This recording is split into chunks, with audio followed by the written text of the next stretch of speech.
चारी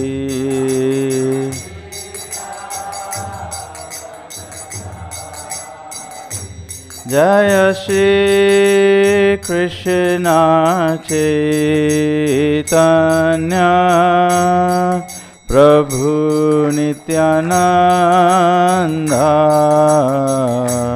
श्री अद्वैत गदाधर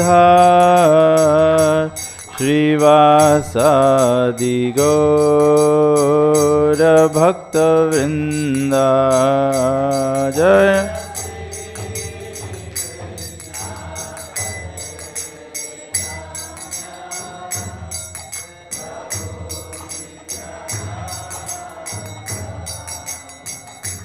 श्री अद्वैत गदाधर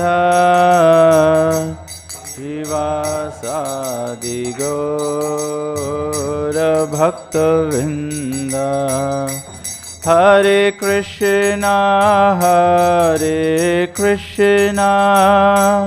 कृष्णा कृष्णा हरे हरे हरे राम राम राम हरे हरे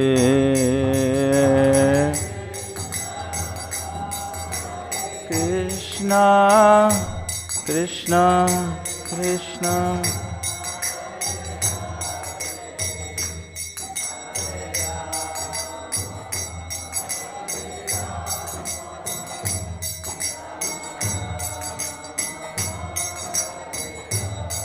हरे कृष्णा कृष्णा कृष्णा हरे हरे हरे राम राम राम हरे हरे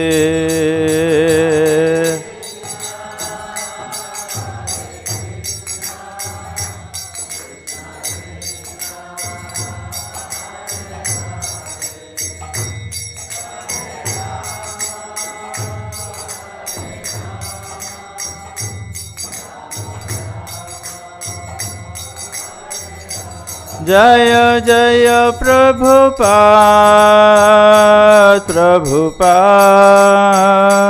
प्रभुपाद जय Prabhupada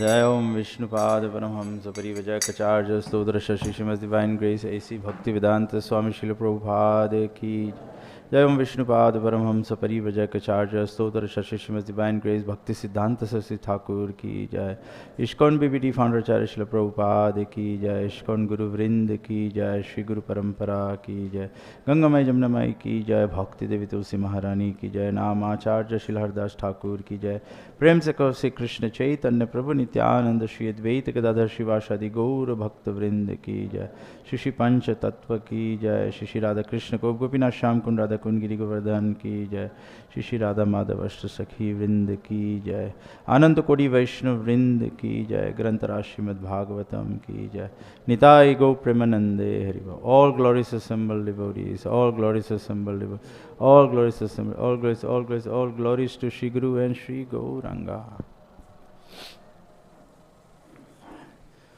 Om Ajnanatimmirandasya Jnananjanashalakaya Chakshurunmilitam Jena Tasmai Shri Gurave Namaha Shri Chaitanya Manobhistam Stapitam Jena Bhutale स्वयं रूप कदा मह्यं ददाति स्वापदान्तिकं वन्देऽहं श्रीगुरु श्रीयुतपदकमलं श्रीगुरुन् वैष्णवंश्च श्रीरूपं साग्रजातं सहगण रघुनाथान्वितं तं सजीवं साद्वैतं सावधूतं परिजनसहितं कृष्णचैतन्यदेवं श्रीराधा कृष्णपादान् सहगण ललिता श्रीविशाखान्वितं च हे कृष्ण करुणा सिंधु दीनबंधु जगत्पते गोपेश गोपिकाकांत राधाकांत नमस्तुते तप्त कंचन गौरंगी राधे वृंदावनेश्वरी वृषभानुसुते देवी प्रणमामि हरिप्रिये वाञ्छाकल्पतरुभ्यश्च कृपा सिन्धुभ्येव च पतितानं पावनेभ्यो वैष्णवेभ्यो नमो नमः। नमः ॐ विष्णुपादाय कृष्णप्रेष्ठाय भूतले श्रीमते भक्तिवेदान्त स्वामिनिति नामिने। नमस्ते सरस्वती देवे गौरवाणी प्रचारिणे निर्विशेष शून्यवादी पाश्चादेशतारिणे। जय श्री कृष्ण चैतन्य प्रभु नित्यानंद श्री अद्वैत गदाधर शिवासादि गौर भक्तवृंद। हरे कृष्णा कृष्णा कृष्णा हरे हरे, हरे Ram Ram Ram Hare Hare. So we are reading from Srimad Bhagavatam, Canto 3, Chapter 23, Devahuti's Lamentation, verse number 2. Om Namo Bhagavate Vasudevaya. Om Namo Bhagavate Vasudevaya. Om Namo Bhagavate Vasudevaya. Viśrambheṇātma-śaucena gauraveṇa Damena cha śuśrūṣayā Sauhṛdena vācā madhurayā cha bhoḥ Viśrambheṇātma-śaucena gauraveṇa Damena cha śuśrūṣayā Sauhṛdena vācā madhurayā cha bhoḥ Viśrambheṇātma-śaucena gauraveṇa Damena cha śuśrūṣayā Sauhṛdena vācā madhurayā cha bhoḥ Viśrambheṇātma-śaucena gauraveṇa Damena cha śuśrūṣayā Sauhṛdena vācā madhurayā cha bhoḥ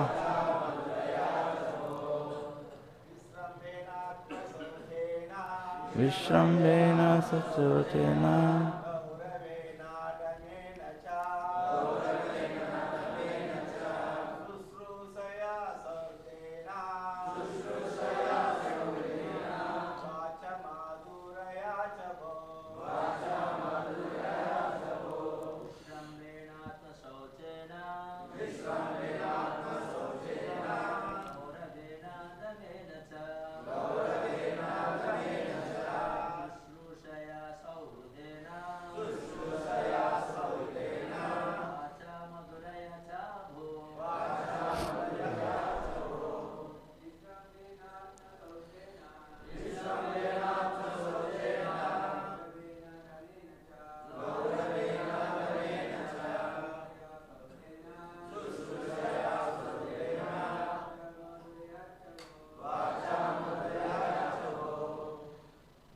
Mothers.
Visrambheṇa, with intimacy. ātma-śaucena, with purity of mind and body. gauraveṇa, with great respect. Damena, with control of the senses.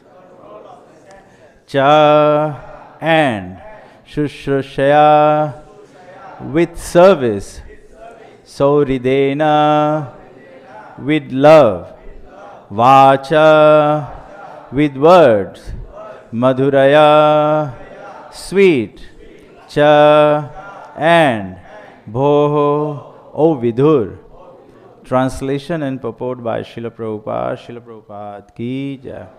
O Vidura, Devahuti served her husband with intimacy and great respect, with control of the senses, with love and with sweet words. Purport. Here, two words are very significant. Devahuti saved her husband in two ways, Visrambheṇa and gauraveṇa. These are two important processes in serving the husband or the Supreme Personality of Godhead. Visrambheṇa means with intimacy, and gauraveṇa means with great reverence. The husband is a very intimate friend. Therefore, the wife must render service just like an intimate friend, and at the same time, she must understand that the husband is superior in position, and thus she must offer him all respect. A man's psychology and woman's psychology are different. As constituted by bodily frame, a man always wants to be superior to his wife, and a woman, as bodily constituted, is naturally inferior to her husband. Thus, the natural instinct is that the husband wants to post himself as superior to the wife, and this must be observed. Even if there is some wrong on the part of the husband, the wife must tolerate it, and thus there will be no misunderstanding between husband and wife. Viśrambheṇa means with intimacy, but it must not be familiarity that breeds contempt. According to the Vedic civilization, a wife cannot call her husband by name. In the present civilization, the wife calls her husband by name, but in Hindu civilization, she does not. Thus, the inferiority and superiority complexes are recognized. Damena cha, a wife has to learn to control herself even if there is a misunderstanding. Sauhṛdena vācā, madhurayā, means always desiring good for the husband and speaking to him with sweet words. A person becomes agitated by so many material contacts in the outside world. Therefore, in his home life, he must be treated by his wife with sweet words. Om Vishnu Padaya Krishna Prasaya Bhutale Srimati Kumar Krishna Samiti Namini. So, Hare Krishna. So, we are continuing reading of the story of Devahuti, how Swayambhuva Manu got his daughter very qualified to be married. And here, today's verse is describing how Devahuti served her husband with intimacy and great respect, with control of senses, with love and with sweet words.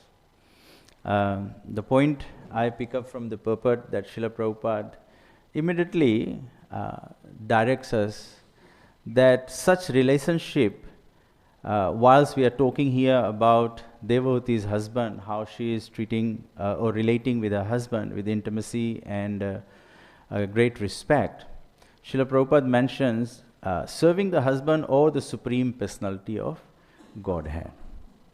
So generally we may feel that there is inequality, but spiritually there is equality. On the platform of the spirit soul, bodily constitution, whether it be man or female, woman, they are equally part and parcel of Krishna, and therefore each one of us has an equal right to developing intimate relationship with Krishna. But at the same time, we must be mindful of the fact that we are living in the material conditions, right? We are living in this material world, and the material association is so powerful. Of course, material nature is also Krishna's energy, so we should not underestimate material nature. Sometimes we may be thinking that we have become devotees, we are chanting Hare Krishna. Of course, there is no less potency in the holy name, there is no less potency in the process of devotional service. But if there is any difficulty, the difficulty is within our minds. The mind is such that here it is mentioned that the husband wants to post himself as superior to the wife. So here let us not just only talk about man body constituted in a male body, but here we can relate this subject matter to the mind as well. The mind is such. The mind always wants to post as superior. Even in a husband and wife relationship, the man wants to be the boss. We always tend to forget. Back home when I'm discussing this with devotees, and sometimes, or my very recent experience, I was just before coming to Mayapur, I was in Vrindavan and we went on Govardhan Parikram. So we went on Govardhan Parikram, and there's so many Brajavasis. There's so many Brajavasis, small children, they're needy, the cripple, they are there, somebody is doing Dandavati Parikrama and all these things is happening. And we would like to give some charity to everyone. Someone needs food, so we want to do these things. So whilst we were going on Parikrama, then I said, we tried to give as much as possible, whoever, just again, using some mental speculation, make some determination with the mind to give some. Then whilst walking on the Parikrama, just this thought came to my mind, that no matter how much we try to help, how much charity we may want to give, how much we want to serve, but this is the land of Krishna. Krishna will always want to make sure that we very nicely understand that I am in control. How much charity can we give? How much food can we feed? How much can we do? Ultimately, Krishna is the boss. So then, even by doing all these things, Krishna brings you to the stage of humbleness. You realize that actually I am very, very insignificant. It is actually our great fortune that we get to serve Krishna. We get to serve Krishna. One of Srila Prabhupada's disciples in Fiji, we had 3 disciples of Prabhupada in Fiji. His Grace Vasudeva Prabhu is left for Golok Vrindavan Dham, and Bhuvan Mohan Prabhu, and Mother Bhagavati. So Mother Bhagavati always tells us that whatever service we get, it is only because Krishna has allowed us. We don't have any qualification. We do not have any qualification. Had we had any qualification, we would have gone back home, back to Godhead by now. Sometimes we are thinking that Hiranyakashipu was a demon, Hiranyaksha was a demon, Ravana was a demon, Kamsa was a demon. But you can see Satyuga came, Treta Yuga came, Dwapar Yuga came. All these whom we believe to be demons have gone back home, back to Godhead. And for us, we are still here. We are still here. And we think everyone else is a demon except me. In fact, we are the demons. We are not surrendering. Demons not necessarily means that everyone is committing sinful activities. We are not accepting Krishna's supreme authority. We are not surrendering to Krishna. So it is by the very kindness of Srila Prabhupada. Had it not been for Srila Prabhupada, I would just simply say that in a small place like Fiji, we would have no clue of Chaitanya Mahaprabhu. We had never heard of Chaitanya Mahaprabhu. We've never heard of Mayapur Dham. There are lots of Hindus, we worship Krishna, but we never knew Chaitanya Mahaprabhu. We knew Vrindavan, but we never knew Mayapur Dham. So Srila Prabhupada, in 1975, Srila Prabhupada was in Melbourne, and Vasudeva Prabhu and his wife were visiting Melbourne, and they saw from their hotel window that there were devotees, these white devotees, they were doing Nam Sankirtan on the streets of Melbourne. And Vasudeva Prabhu started thinking, who has converted these white people into Hinduism? That's what he's thinking. So he is trying to find out. He's in Melbourne, so he finds out. And it so happens that Srila Prabhupada was in Melbourne.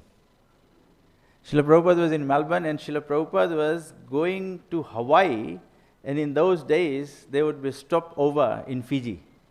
The aircraft would stop over to refuel and go to Hawaii. Then somehow the other, Vasudeva Prabhu was not able to meet Prabhupada in Melbourne, but when he went to Fiji, then his wife sent a message that Prabhupada is passing through Fiji at Nandi International Airport. So Vasudeva Prabhu met with the airport authorities. He was a very big businessman in Fiji, the biggest businessman in Fiji. So he made up arrangements with the airport authority for Srila Prabhupada to meet Srila Prabhupada in the transit. And so Srila Prabhupada came, and Vasudeva Prabhu and his wife, they went to meet Srila Prabhupada, and they took some prasadam. The pious Gujarati family, they took some prasadam for Prabhupada. And then the first thing Prabhupada met them and said, Prabhupada said to them, "Is there a Krishna temple in this country?" So they said, there are many Hindu temples, the demigod temples, Ram temples, also Krishna temples, but not one very big one. So Prabhupada at the airport transit lounge, Prabhupada said, "Build a beautiful Krishna temple." And that was the birth of Krishna consciousness in Fiji. So then Prabhupada went, and then Vasudeva Prabhu took, immediately, it was just a miracle. Vasudeva Prabhu took Prabhupada's instructions and heart, and from that very day he started chanting 16 rounds. And then when Prabhupada came back the next time, Prabhupada came again, and Prabhupada sent devotees. And then Vasudeva Prabhu started building the temple. And Prabhupada also came to Fiji in 1976. And that time Prabhupada was translating the 7th canto of Srimad Bhagavatam, the story of Prahlad Maharaj. So he stayed at Vasudeva Prabhu's place, and Prabhupada was doing this daily translation.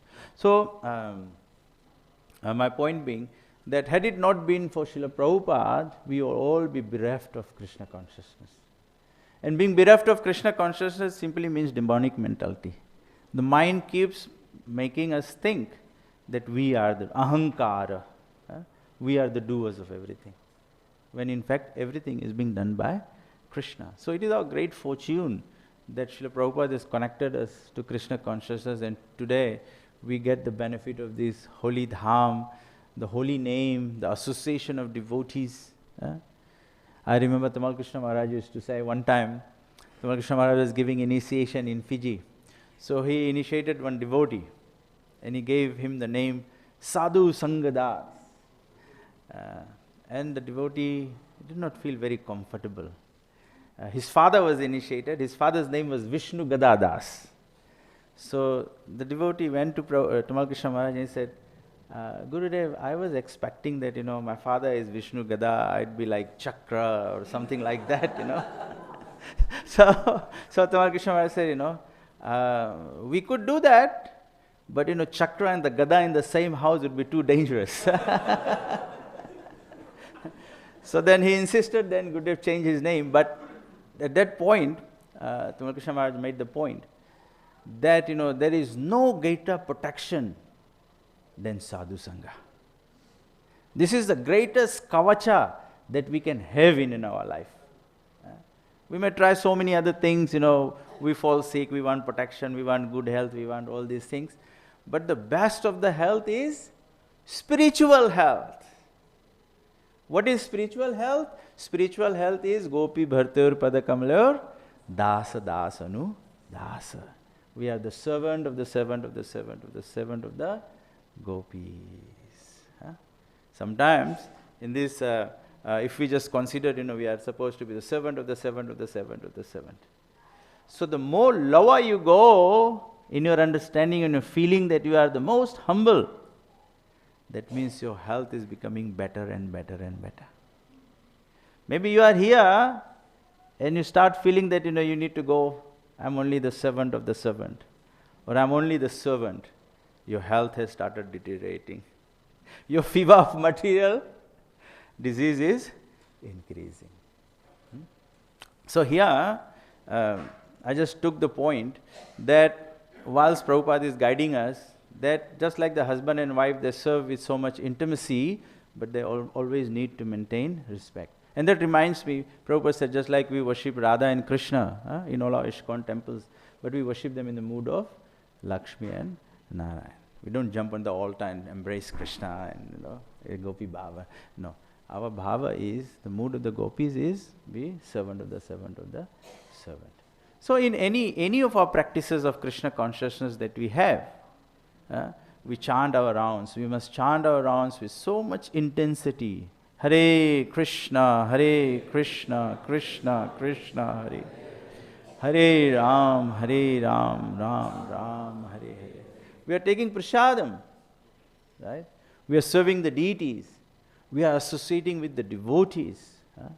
We inquire confidentially and reveal confidentially. We give prasadam and take prasadam. We give gifts and take gifts. These are loving exchanges in Krishna consciousness amongst devotees. Whilst we do all this with so much intimacy, we must also maintain appropriate respect in dealing with these things. Otherwise, we could consider prasadam as ordinary. Every time I come to Mayapur, I get reminded of this, how Narad Muni served Lord Lakshmi, assisted Lakshmi in serving Lord Narayan.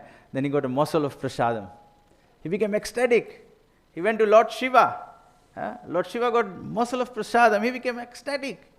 Then Mata Parvati, she said, I should get. He said, no, you are Maya. You should not. Then she came to Simantadweep and did meditation and prasadam. So just a morsel of prasadam is so powerful to make you ecstatic. This is the potency of prasadam. This is the potency of the holy name. But then, because we become, we forget awe and reverence. That's why we never eat prasadam. We ona prasadam. We do prasad seva. Chanting Krishna's name is Nam Seva. So it's very, very important. Even with a spiritual master, even while serving Srila Prabhupada, we serve them with much care and attention, but we should not become complacent. So Prabhupada specifically mentions here,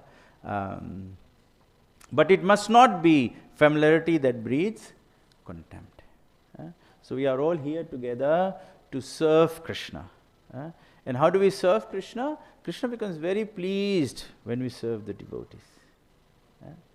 And how much a devotee each one of us is, you cannot judge externally. You cannot judge externally.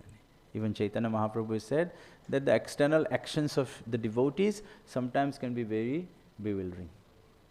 Therefore, you need not judge any devotee. Anyone is in touch with Krishna consciousness, they are all worshipable. I also get reminded of this verse from Bhagavad Gita, Srimatam Suchinam Gehe. If unfortunately one is not able to complete what devotional service, then one gets birth again in a aristocratic family or in a family of Brahmanas. So one time in Vancouver, Sridhar Maharaj was giving a class, and Maharaj was explaining this point, that how becoming associated with ISKCON, being born in ISKCON, is the achievement. There is no higher birth than this. There is no higher birth than being born in the family of Srila Prabhupada. In bygone days, the disciples used to go into the ashram of the spiritual master to get trained. That's how we saw Krishna and Balaram go to Sandipani Muni ashram. That's how we saw Lord Ram go to Vashisht Muni's ashram. So, Bhakti Charu Maharaj highlighted that Srila Prabhupada has built an international ashram. It's an international ashram. Wherever you go, it's the same training.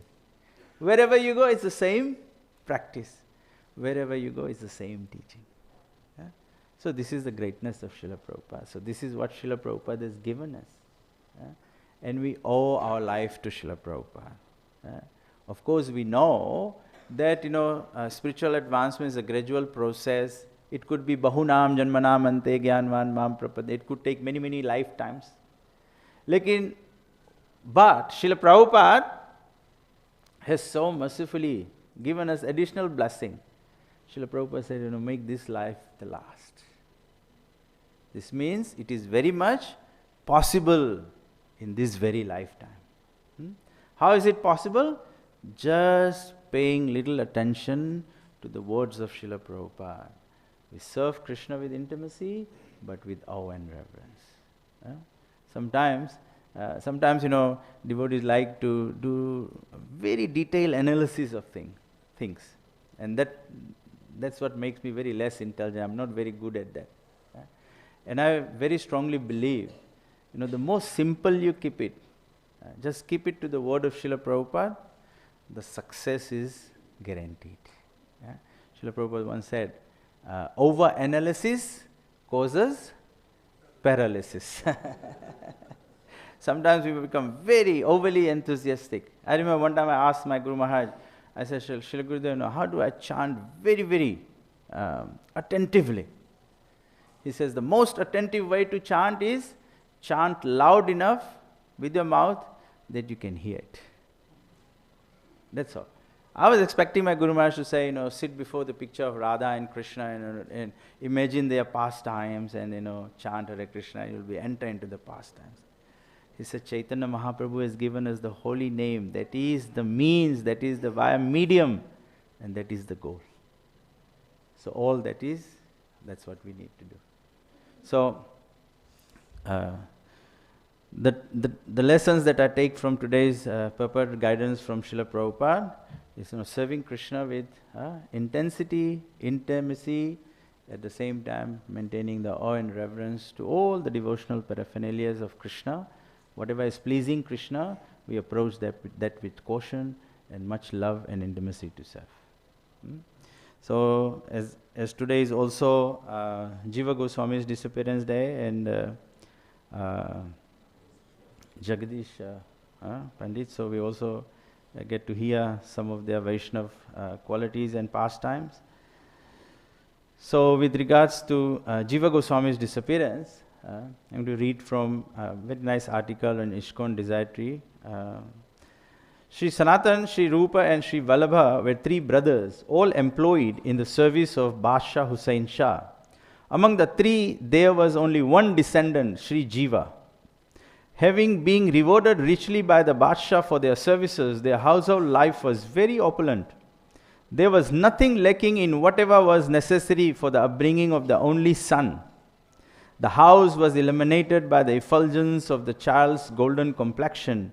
His eyes were like expanded petals of the lotus. Every part of his body was graced with a lustrous, radiant splendor. When Sri Gaura Sundar came to Ramakeli, Sri Jiva was blessed by having darshan of his worshipable Lord, though he was just a baby at the time. Placing the dust of his lotus feet on the child's head, Mahaprabhu indicated him to be the future sovereign preceptor of the Gaudiya Sampradaya. Though he was only a child, Sri Jiva kept the form of the Lord, which fascinates the world, within his heart. As he grew up while eating, lying down, in his dreams, while he was awake, At all times he would meditate on that form. Later on, when his father and uncles renounced their family life in order to be with Mahaprabhu, the only child Sri Jiva was left with his mother in the family palace at Fatehpur. Lying in her lap, which was wet with tears of separation, he gradually began to grow as the waxing moon. Seeing the mother and the child's face always wet with tears, their friends also fell under the shadow of sadness, and only with great difficulty managed to assuage their grief. When Sri Jiva would remember his father and uncles or the lotus feet of Sri Gaur Hari, he would lose consciousness and fall to the ground. As he got a little older, Sri Jiva took up the worship of the deities of Sri Ram, Krishna. He would carefully decorate them and offer bhoga and arti, serving them with his full attention. Even in his play, whatever games he played were connected with Sri Krishna's pastimes. While studying under the local Pandits, he became proficient in grammar, poetry and rhetoric. Noting his great intellect, his teachers commented, "Such brilliance is not often found in a child so young as this. No doubt he will be a very high-souled, saintly person." Even while engaged in his studies, Jiva always thought of Sri Nitai Gauranga. Once he saw in a dream that Sri Ram Krishna had taken the forms of Nitai Gauranga and were dancing. Giving him the dust of their lotus feet, the two lords then disappeared. Having seen such a wonderful dream, Sri Jiva was consoled somewhat. Then he began to think, when will I be able to crawl out of this well of family life and devote my full time and energy, my very self, to serving these two most magnanimous lords? But he was the only son of the family. Only in his company could his mother forget whatever the pangs of separation in her heart. When Sri Jiva learned that his father had given up his life on the banks of Ganga, he was completely unsettled. After that, his eyes were never dry. The family members and friends tried to console him, but to little avail. Family life had become the source of his utter sadness. Someone suggested to Jiva to go to Navadvip and bathe himself in the coolness emanating from the lotus feet of Lord Nityananda Prabhu, so that his mind and body, burning with grief, could be refreshed. Thus Sri Jiva set out for Navadvip with a group of pilgrims. Nityananda Prabhu, the omniscient Lord, could understand that Sri Jiva was on his way to Navadvip. Therefore, he also left there from Khardaha. After a few days, Jiva arrived at Navadvip. Seeing the beauty of that place, he was charmed. Falling down on the ground, he offered his dandavats to Mother Ganges. Inquiring from the villagers the directions to Mayapur, he learned that Nityananda Prabhu was residing at Srivas Pandit's house. At last, arriving there, he fell down at the door to offer his dandavats. Nityananda Prabhu came out with Srivas Pandit and picked him up and embraced him, asking him, "Are you the nephew of Sri Rupa and Sri Sanatan?" As an answer, Jiva again fell down to the ground at the lotus feet of Nityananda Prabhu. This time Nityananda Prabhu brought him in the house and began to inquire after the welfare of his family. Then Sri Jiva was introduced to the devotees present in Navadvip. He offered his salutations at their lotus feet. Everyone was happy to meet nephew of Sri Rupa and Sanatan. That day, Sri Jiva received the remnants of Nityananda Prabhu's prasadam. The next day, the two of them came to Sachi Mata's house, seeing the birthplace of Sri Gaura Sundara, which was filled with such splendor. Sri Jiva was greatly pacified and fell down on the ground to roll in the dust in the large courtyard. The devotees were singing songs praising the glories of Sri Chaitanya Mahaprabhu. Seeing Nityananda Prabhu, everyone stood up and then fell down, offering their dandavats at the lotus feet. Then Jiva saw Sachi Mata sitting on the veranda.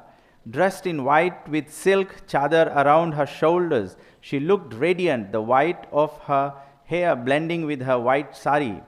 Though her body trembled with old age and was very thin, still the courtyard was illuminated by her divine effulgence. Forgetting herself in the remembrance of Sri Gaura Sundara, she was sitting with her eyes closed, becoming aware that Nityananda Prabhu had arrived. She covered her head with her sari and called her servant. Ishan, Shripad has arrived. Please wash his feet. After this was done, Nityananda offered namaskar to Mother of the Supreme Lord and took seats. He then introduced Sri Jiva to her. Sachimata placed her hand on his head to bless him, and Sri Jiva floated in the ocean of happiness. Sachimata then requested the two of them to honor Lord's prasad. Take prasad here at your mother's house today. My child, I offer their preparations in secret. I offered these preparations in secret to Sri Gaurachandra. So this is how Jiva Goswami came to Navadvip. And we also know that Nityananda Prabhu took Jiva Goswami on the Navadvip Parikrama. So that was the inauguration of the Parikrama. And also Jiva Goswami is the prominent person. He was the first person who organized the first Navadvip Parikrama, of course. What else? Sankirtan, book distribution. Srila Prabhupada's translated book distribution ki. Yeah. So he started with the book distribution of the books of the Goswamis. So he got Shyamananda Pandit, Srinivas Acharya, and Narottam Das Thakur. So he prepared there's the story goes, we don't have much time. So the story goes, he called them, he combined them, and he prepared a bullock cart. And they got the books and they started book distribution. So we can see how, about these Goswamis, the wonderful prayer in the Vaishnava songbook, the 6 Goswamis, they have given us the essence of everything. The prayer goes, Nana Shastra Vicharane Kanipuno Saddharma Sansthapuko. After deliberating on all the scriptures, what is the essence?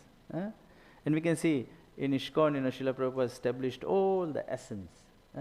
The chanting of the holy names, the worshipping of the deities Krishna, the book distribution, the prasadam distribution. This is the essence of this is going to save the whole world. This is what it is. And it's already 8:50. I just want to also share a few words on Jagdish Pandit disappearance.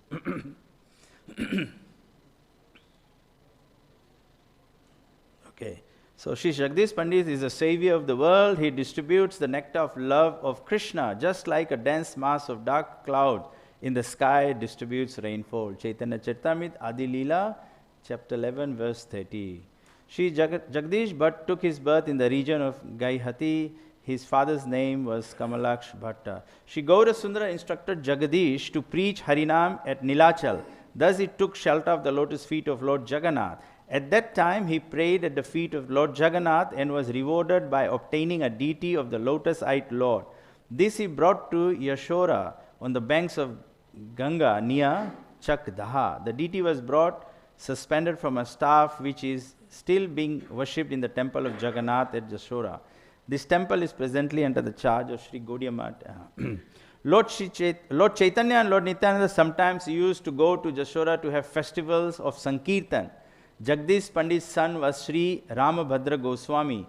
In the temple are the deities of Jagannath Dev, Sri Radha Vallabhji and Sri Gaura Gopal.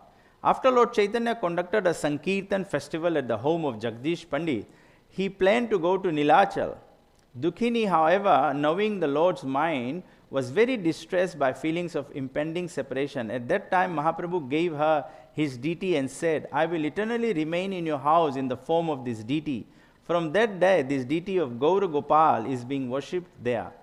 In Gaur Ganodesh Dipika, it is revealed that Jagdish and Hiranya were wives of the Vedic Brahmanas in Krishna Leela. According to another opinion, he who was previously known as Chandrahasha, a famous dancer in Krishna's Leela, and is now famous as Jagdish Pandit, who is also takes great pleasure in ecstatic dancing in Chaitanya Mahaprabhu's Harinam Sankirtan. So that was Jagdish Pandit from Krishna Leela to Chaitanya Leela. So Hare Krishna, thank you very much. With whatever little I have known, I have tried to share with you. I hope I can invoke your blessings upon me, and I will allow senior devotees to give some comments or correct me. If there was any shortcomings, Please consider it my fault. Please forgive me for that. Everything else is my Guru Maharaj and Srila Prabhupada's. I've just tried to share it with you. Hare Krishna.